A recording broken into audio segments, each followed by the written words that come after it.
Aujourd'hui, on plonge au cœur de l'une des organisations criminelles les plus puissantes et les plus violentes de l'histoire, le cartel de Medellín. Alors, la question qui se pose est assez folle en fait. Comment un simple empire du crime a-t-il pu déclarer la guerre à un pays tout entier et, sincèrement, passer à deux doigts de gagner? C'est cette histoire aussi incroyable que terrifiante qu'on va décortiquer ensemble. Pour bien comprendre leur ascension fulgurante, il faut revenir aux fondations.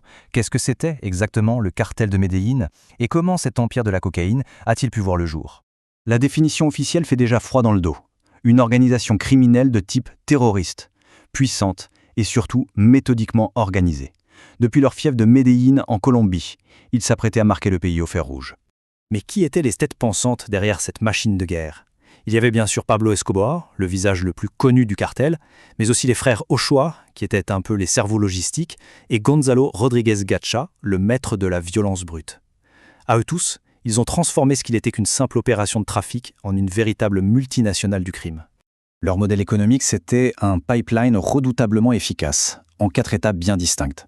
Ça commençait avec la production de cocaïne, évidemment, ensuite le trafic à l'échelle mondiale, puis venait le blanchiment de milliards et de milliards de dollars, et enfin, la clé de voûte de tout leur système, le contrôle total, maintenu par une violence absolument extrême. Ce qui nous amène à leur fameux règne de terreur. Comment ont-ils fait pour bâtir un pouvoir aussi immense? Penchons-nous un instant sur les piliers qui soutenaient toute leur domination.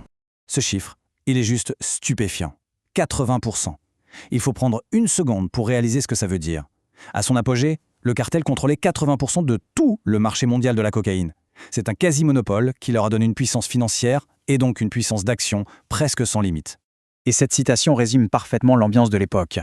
Ils ont créé un climat de peur absolue. Personne n'était en sécurité, ni les juges, ni les citoyens. Pour le cartel, il faut bien comprendre que la peur, ce n'était pas un dommage collatéral. Non, c'était l'outil principal de leur pouvoir. Entrons un peu plus dans le détail de leur méthode. Toute leur stratégie, au fond, pouvait se résumer en une expression devenue tristement célèbre. La stratégie du plata ou plomo. Plata ou plomo, l'argent ou le plomb. C'était leur ultimatum permanent. Soit on acceptait le pot de vin et on fermait les yeux, soit on se prenait une balle. C'était simple, brutal, et d'une efficacité redoutable pour paralyser complètement l'État. Leur arsenal de la terreur était vaste et frappait sans aucune distinction.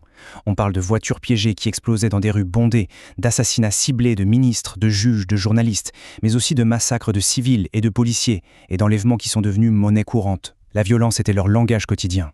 Et ce graphique, il est terrible, parce qu'il montre à quel point le mal était profond.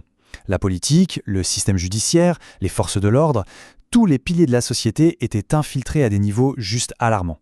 C'est comme ça, grâce à cette corruption généralisée, qu'ils ont pu opérer en toute impunité pendant si longtemps.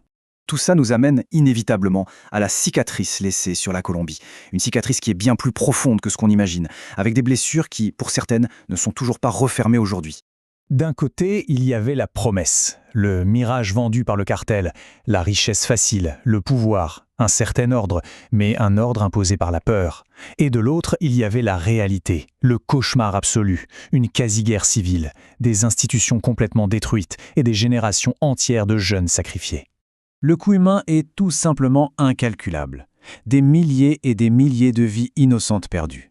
Une confiance dans l'État et la justice totalement anéantie. Des populations entières forcées de fuir leur maison à cause de la violence. Et peut-être le pire, un héritage de violence qui a durablement marqué les générations suivantes. Bon, après ce sombre tableau, on peut se demander, que reste-t-il de tout ça? Quel est l'héritage de cette période? Quelles leçons peut-on tirer des cendres de cet empire? Au final, oui, le cartel de Medellín a été démantelé, mais son histoire reste gravée dans les mémoires comme un avertissement terrible, un rappel brutal de la vitesse à laquelle le crime, la corruption et la violence peuvent mettre une nation entière à genoux. Et on va se quitter sur cette question, qui mérite réflexion. Quelles leçons l'histoire de ce cartel nous enseigne-t-elle sur les liens si complexes et si fragiles entre le pouvoir, la société et l'état de droit? C'est une réflexion qui est essentielle, pas seulement pour comprendre le passé, mais aussi pour affronter les défis d'aujourd'hui.